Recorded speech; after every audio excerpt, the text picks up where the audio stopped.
السلام علیکم student class 8 work sheet number 2 حضرت زکریا علیہ السلام پارٹ 2 حضرت زکریا علیہ السلام کا آغاز کیا جائے گا۔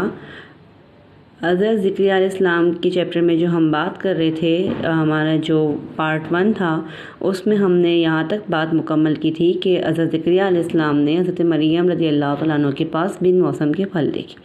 حضرت زکریا علیہ السلام نے جب حضرت مریم رضی اللہ تعالیٰ عنہ کے پاس بن موسم کے پھل دیکھے تو آپ کے دل میں بھی ایک امید جاگی کہ آپ نے رب تعالیٰ سے دعا فرمائی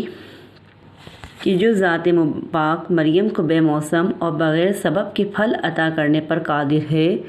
وہ بے شک اس پر بھی قادر ہے کہ میری بانجھ بیوی کو تندرستی دے اور مجھے اس بڑھاپے کی عمر میں امید ختم ہو جانے کے بعد بھی فرزند عطا کرے۔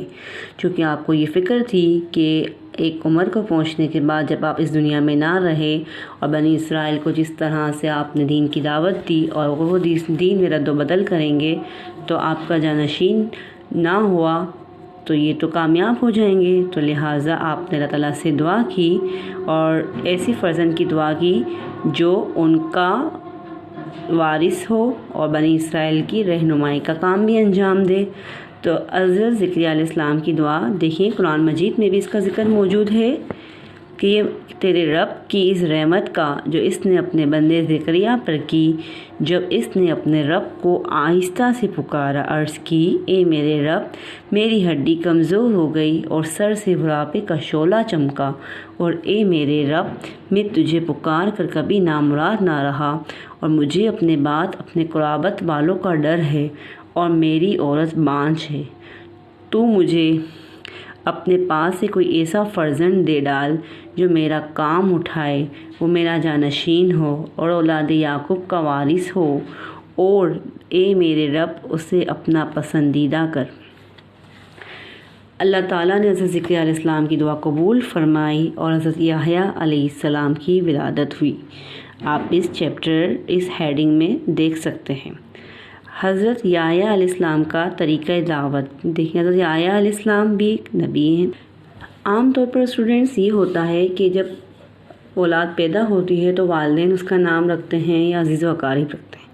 لیکن حضرت یحییٰ علیہ السلام کا نام ان کی پیدائش سے پہلے ہی اللہ تعالیٰ نے رکھ دیا تھا، اور یہ وہ نام تھا جو حضرت یحییٰ علیہ السلام کا جو ان سے پہلے کبھی کسی کا نہ تھا۔ ماشاءاللہ، حضرت یحییٰ علیہ السلام کو اللہ تعالیٰ نے بے شمار نعمتوں سے نوازا، اور انہی میں سے ایک نعمت یہ بھی تھی کہ 7 سال کی عمر میں آپ کو نبی ہونے کی خبر دی گئی، اور عقل فہم میں آپ بے شمار رحمتوں سے نوازے گئے تھے۔ حضرت یحییٰ علیہ السلام نے حضرت موسیٰ علیہ السلام جو بنی اسرائیل جو ان پر توریت نازل ہوئی تھی اور بنی اسرائیل کے نبی تھے، آپ نے ان کی شریعت کو آگے بڑھایا اور آپ نے اتنا دین کے لیے کام کیا کہ آپ نے صحراؤں، پہاڑوں، دشوار گزار علاقوں میں دنیا کے ہر گوشے گوشے میں جا کر دین اسلام کو رائج کیا، دین اسلام کو پھیلایا، فساد، شر، جہالت کو ختم کیا اور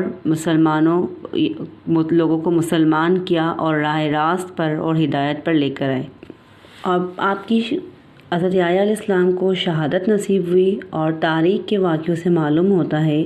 کہ آپ نے بادشاہ کو ایک غلط کام کرتے ہوئے دیکھا، اور آپ نے اسے جب اس کام کے لیے روکا تو چونکہ بادشاہ کو اس پر جو ہے وہ ناراضگی ہوئی اور بادشاہ نے آپ کو شہید کروا دیا۔ آپ کا مزار مبارک دمشق میں ہے، اور اسی کے ساتھ ساتھ بعض تاریخ کے کتابوں سے یہ بھی معلوم ہوتا ہے کہ حضرت یحییٰ علیہ السلام کی شہادت کے بعد بادشاہ نے سپاہیوں کے ذریعے حضرت زکریا علیہ السلام کو بھی شہید کروا دیا۔ آپ ایک باغ میں موجود تھے، درخت کے تنے میں پناہ لیے ہوئے، تو ان سپاہیوں نے درخت کے ساتھ حضرت زکریا علیہ السلام کو بھی آرے سے چیر دیا، یعنی آپ کے جسم مبارک کے 2 ٹکڑے کر کے آپ کو شہید کر دیا۔ اسٹوڈنٹس، میں امید کرتی ہوں کہ آپ کو یہ تمام چیپٹر سمجھ میں آئے ہوں گے، اور ان چیپٹر کو اچھی طریقے سے ریڈ کر کے ویڈیو آپ سماعت فرمائیے گا، اور ورک شیٹ جو آپ کو سینڈ کی جائے گی آپ اس کے مطابق کام کیجیے گا۔ اللہ حافظ، اپنا خیال رکھیے گا۔